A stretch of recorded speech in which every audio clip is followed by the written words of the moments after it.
영어 스펠링을 모르면 이제 시험장 가서 헤매거든요. 요렇게 지난번에 시험지 나왔었어요. 82 했던가요? 네? 그다음 70? 78 했던가요?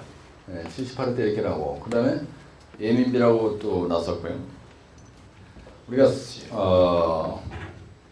사람 성격을 얘기할 때 말이에요. He is very sensitive하다. 그러면 아주 예민하다. 감수성이 예민하다 이런 뜻이거든요. 예민한 게 나쁜 건 아닙니다. 그래서 예민비 같은 거는요. 거기 뭐라고 되냐면 정의난에 뭐라고 되냐면 함수비를 변화시키지 않은 상태에서 함수비를 일정하게 고정해 놓고요. 교란을 시키면은 파괴가 되거든요. 그래서 강도가 저하가 돼. 그래서 반죽됐다 이 얘기는 막 흐트러뜨렸다는 얘기입니다. 그래서 점토를 교란시켜서 함수비를 변화시키지 않고 오랫동안 방치해두면은 토립자의 배열 상태가 원상으로 복귀해 전당강도가 회복된다. 이것을 식소스로피 현상이라고 한다. 네? 근데 그 식소스로피를 뭘로 얘기하느냐? 예민비로 표현한다. 이런 얘기거든요. 예민비가 뭐냐? 그래서 불교란시로의 압축강도를 교란시로의 압축강도로 나눈 거다. 이렇게 되는 거예요. 그래서 예민비가 100보다 큰 놈을 초예민 점토라고 한다. 그래서 큐케크레이라고 한다. 요까지만 가는 거예요. 그래서 예민비 정의를 얘기할 때 그 다음에 예민비와 식소스로피 현상과의 관계예요. 이렇게 가면 되는 거예요. 이렇게. 그 다음에 현장에서의 현장에서의 결과의 응용을 어떻게 하느냐. 근데 예민비라고 하는 건 뭐냐면 그 그림에 나와 있는데 이걸 그림에다가 그릴 때 0.5페이지 분량으로 항상 그리라 그랬어요. 0.5쪽 분량으로 그려야 여기다 표현할 수 있다. 근데 여기다 선언한 그리기 2번을 그것이라고 그래요. 그렇게 되는데 여기가 뭐라고 되어 있습니까, 여러분들? Y축이 뭐라고 되어 있어요? 네? Y축이 뭐라고 되냐면요. 이게 강도인데 우리가 흔히 강도라면 전당 강도를 얘기하는 겁니다. 콩그릴 때 무슨 강도예요? 압축 강도죠. 그 다음에 여기는 시간이에요. 시간이 지남에 따라서 어떻게 되느냐 얘기입니다. 그럼 강도가 크다. 그 얘기는 원집안의 흙이다 이렇게 생각하시는 거예요. 그러면 강도가 큰데요. 이렇게 있다가 이걸 교란을 딱 시키는 거예요. 그러면 강도가 떨어지는데 제로까지는 오지 않습니다. 그렇죠? 예, 제로까지는 오지 않는 거예요. 여기까지 왔다가 그래서 여기는 이제 교란을 시켰다는 거예요. 교란. 리몰딩 했다. 그 다음에 시간이 지나. 그럼 강도가 쓱 회복되는 거예요. 그래서 거기에 뭐라고 되어 있냐면 경화라고 되어 있어요. 경화.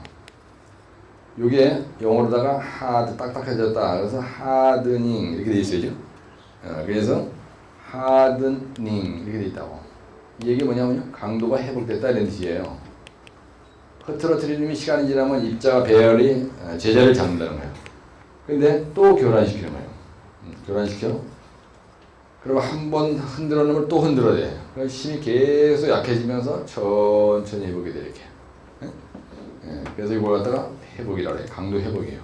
그 다음에 또 교란시키는 겁니다. 교란을 딱 시키죠. 그럼 어떻게 되냐.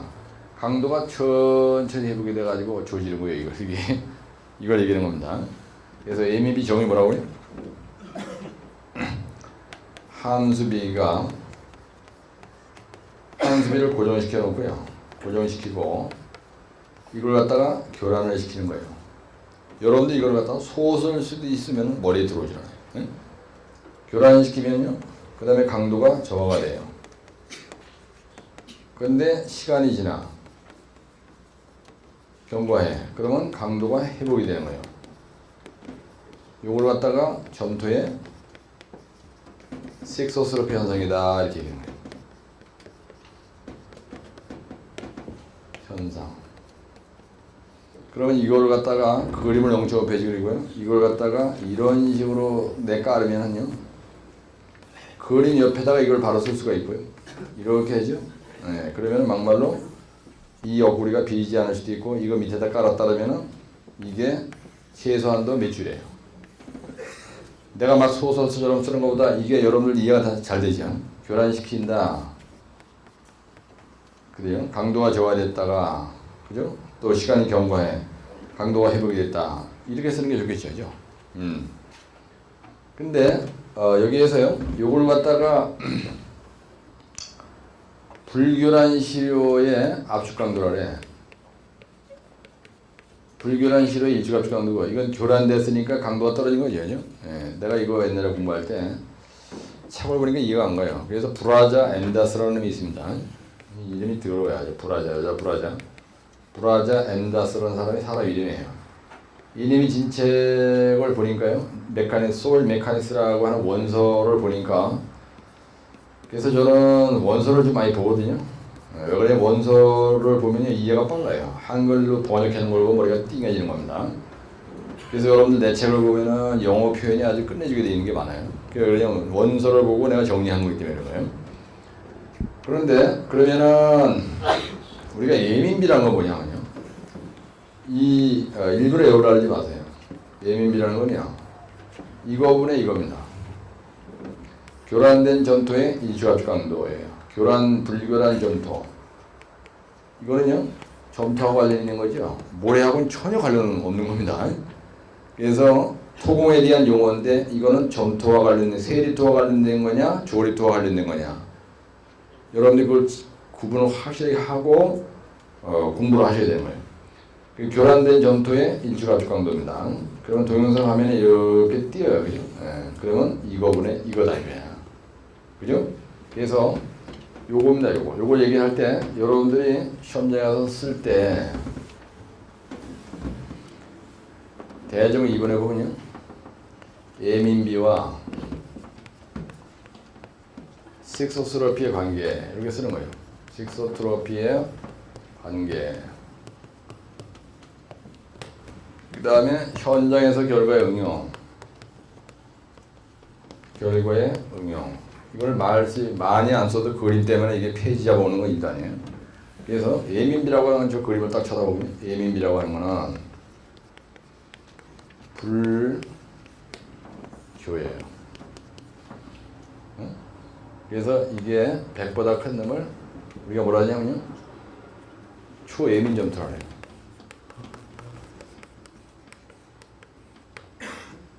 이렇게 쓰는 거예요. 요걸 갖다가 초연화 집안이라는 거예요. 요런 집안이 바로 매립지예요. 이렇게 딱 쓰라고요, 시험장에서. 그러면요, 이게 0.3페이지 정도 되는 거예요. 그래서 여기다 불교란 점토의 일주압축 강도. 그 다음에 이거는 교란 점토의 일주압축 강도. 이게 불교. 그래서 여기 올 때 예불교다 이렇게 외우시면 예불교. 응? 약자로 그 다음에 불교다.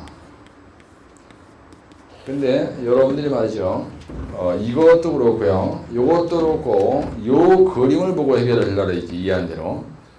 요거는 완전히 따로 국밥이고요, 요걸 별도로 외우려고 하면 대가리에 절대로 들어가지 않습니다. 그래서 현장 결과 이게 어떻게 되냐, 점성토의 용어를 뭐라 해요? 연애 집안의 판정 기준이 됩니다. 판정 기준이 되는 거예요, 예민비가. 그 다음에 말뚝을 바뀌시, 그죠? 말뚝을 바뀌시. 식소설비 현장에 의해서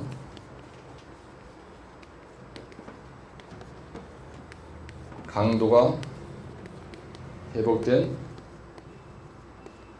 6일 내지 7일 후에 항타를 해야 돼요. 재하시험을 해야지. 항타가 아니고요, 재하시험을 해요. 설계 지지력이 나오는 거예요.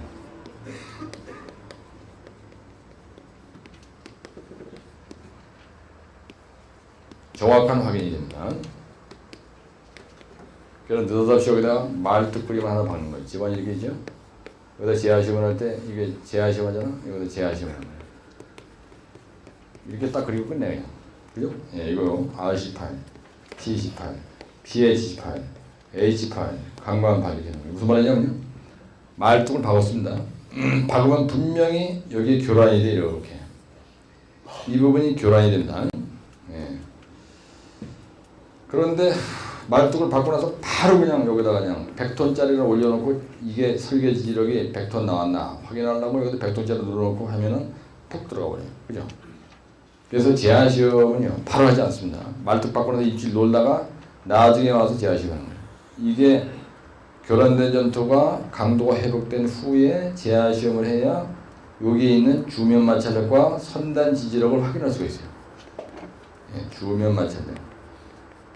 주면 마찰력이라는 건 뭐냐? 요 말뚝이 박힌 요 땅에 있는 흙이 여기하고 접촉하는 부분에서 생기는 마찰력 얘기하는 거거든요. 예? 그 다음에 여기는 선단 지지력이에요. 선단 지지력. 특히 주면 마찰력이 문제가 되는 겁니다. 그러면 여기다 대고 이 그림을 그렸다. 이 말 밑에다가 이 그림을 그렸다 만약에. 그럼 끝내주는 거예요. 그 다음에 여기다가 크레이라고 딱 서주는 겁니다. 이렇게. 크레이. 여하지만 판정 기준이 된다. 이렇게 해놓고 여기에서 쓴 이거를 다시 한번 제작하는 거예요. 그래서 예민비가 불교는 예불교니까 이거 100보다 큰 놈을 여기다가 초연약 집안이라고 한다.